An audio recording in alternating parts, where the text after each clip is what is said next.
Hopefully this video will not be longer than 5 to 7 minutes. I just want to share some key points about writing an effective discussion section.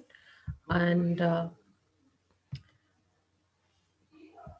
see, for what happens is that while you are writing your dissertation, you become so tired, and there's so many countless hours spent over fine-tuning methodology, fine-tuning your literature, fine-tuning your results section. I think after the data collection stage, a certain fatigue starts to set in. And as a direct result of that, your discussion section is treated as an afterthought because you can't wait for this arduous journey to end. So many think of it as a technical formality, not clearly bearing in mind that it is an important heading, an important chapter in your dissertation. It should not be treated as a formality.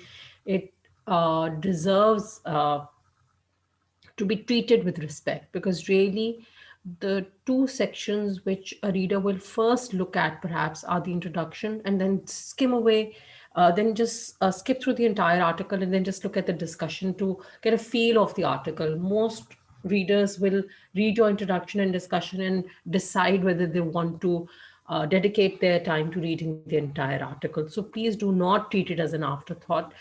It is very much an important part of your dissertation. Let's look at the headings, if I can get the slides to move.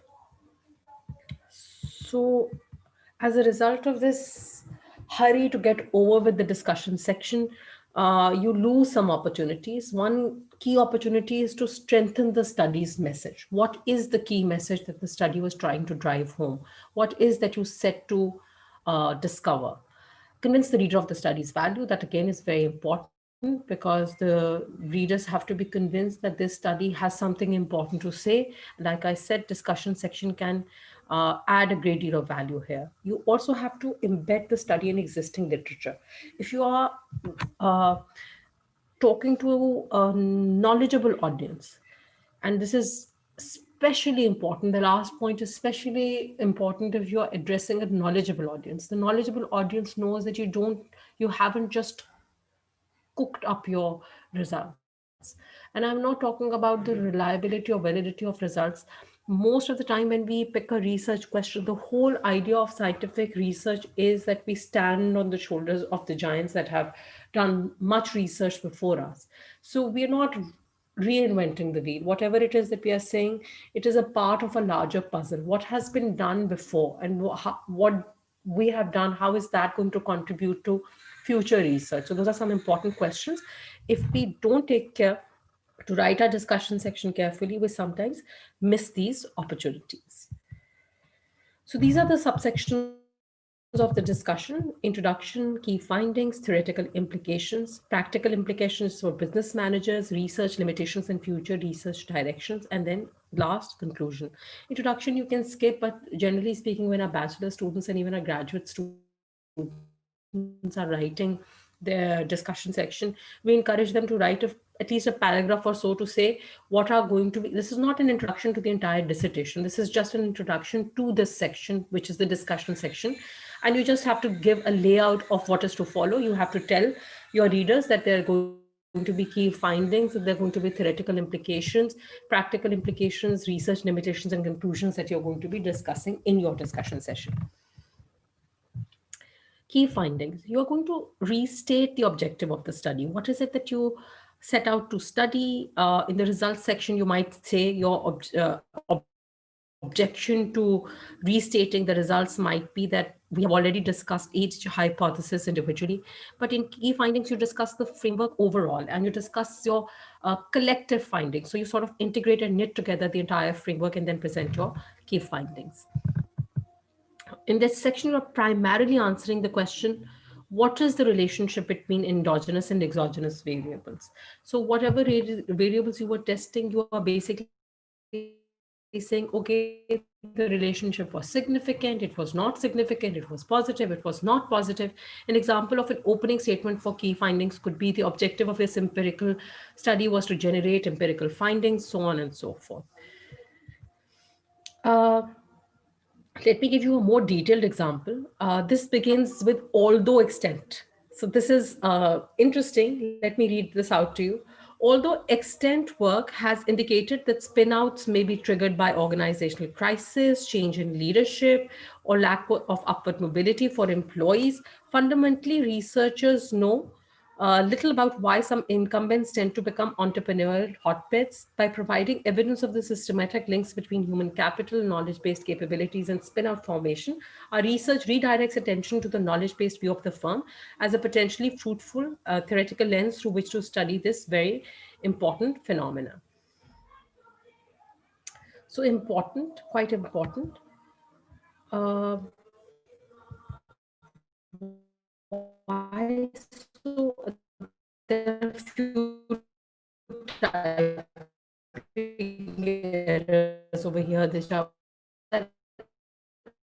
adding knowledge to what previous researchers have done. We then move on to, after we've discussed key findings, we next move on to the theoretical implications. And the theoretical implications, there are twofold purpose that this section realizes concurrently. It basically answers two questions. How does the current study advance existing knowledge, and what is new and valuable what new and valuable ideas need to be further explored? So these are the two questions that these sections answer.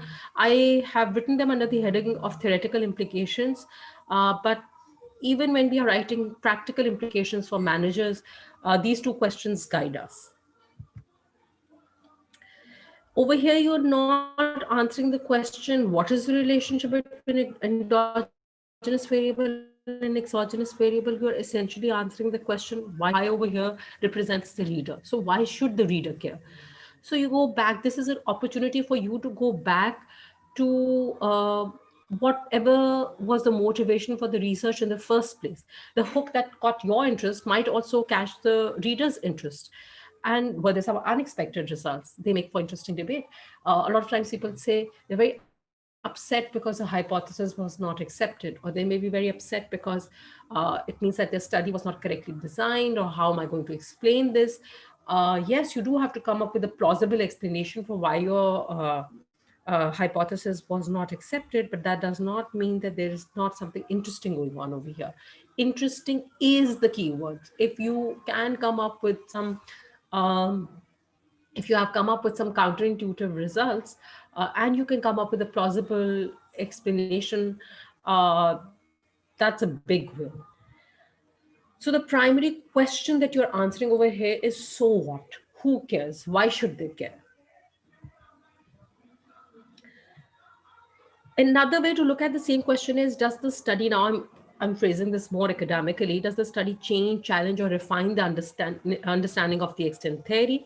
Over here, this is talking about first mover advantage. It's a wonderful paper by Soares and Lanzola. And they're talking about heightened significance. How is their research of significance in the background of what has already been done by previous researchers? So this is how you're going to frame your um, contribution. You have to embed the findings in the extant literature. How does the study fit with the larger puzzle? There are three possible strands of discussion. Either the current study is going to resolve a conflict, or it is going to diverge from earlier findings, or it is going to it is going to have findings that are consistent with prior research. So I've given you some papers that have written discussion sessions which are either resolving conflict or diverging from earlier findings, or finding consistent or findings are consistent with prior research. So you can look up these papers, and this will guide you on how to structure your discussion section, at least the theoretical implications part of it. Now, this is the next portion is writing the managerial implications. I have looked at a paper written by Lynn and Blumberg in 2018.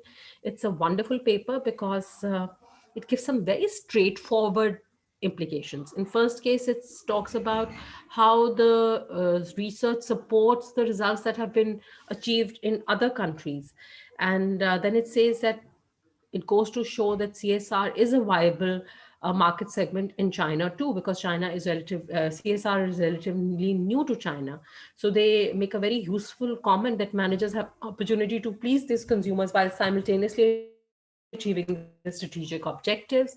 Then they talk about market communications, and they say that to win consumer trust, marketing communication should provide details about how firms' CSR programs have helped them to solve social problems by especially stressing the results and sustainability rather than only introducing the form and input of their CSR activity. So they're saying you're not to do this and you are to do this. So they're giving some very clear implications about what managers should take away from the study.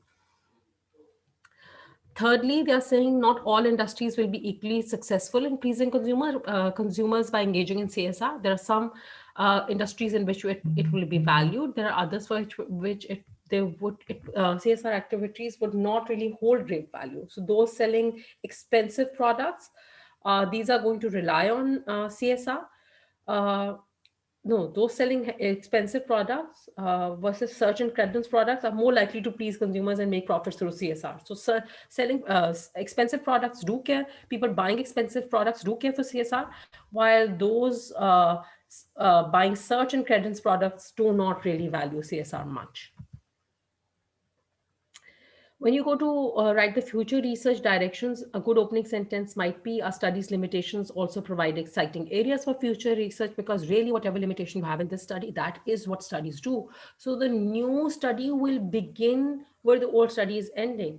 Your study is going to become part of the foundation of a new study. And that is why whatever limitations we're acknowledging over here, those are the ones that the future researchers are going to investigate. So replicating in other industries or in different cultures, you can use different measures to capture the same variable, or you can introduce new variables into the framework. Maybe new mediators need to be investigated, maybe new moderators need to be investigated. Maybe if you have earlier taken purchase intention as a variable, it would be better to take actual sales as a variable in response to a change in marketing. So all of these are good directions for future research. Depending upon what are the limitations in your particular study, you can then suggest future research directions. Lastly, I'll talk about conclusion. Now, this is beautifully written. It captures the issue, so addresses their important phenomena. Then it talks about broad research questions. Then in one sentence, it is going to talk about findings. Following the word suggesting, it is going to give you the results. Then it is going to tell you maybe another finding from a spin out perspective. And finally, it appears. So you see there are two or three findings that you have listed over here. And right at the end, this particular study is acknowledging that the jury is still out. You can say we have resolved conflict in such and such areas, but there are other issues that need to be addressed. So I have given you a very brighter discussion session. I hope you would find it useful. There were some typos that this in a hurry. I hope I'll be able to correct them at some later date.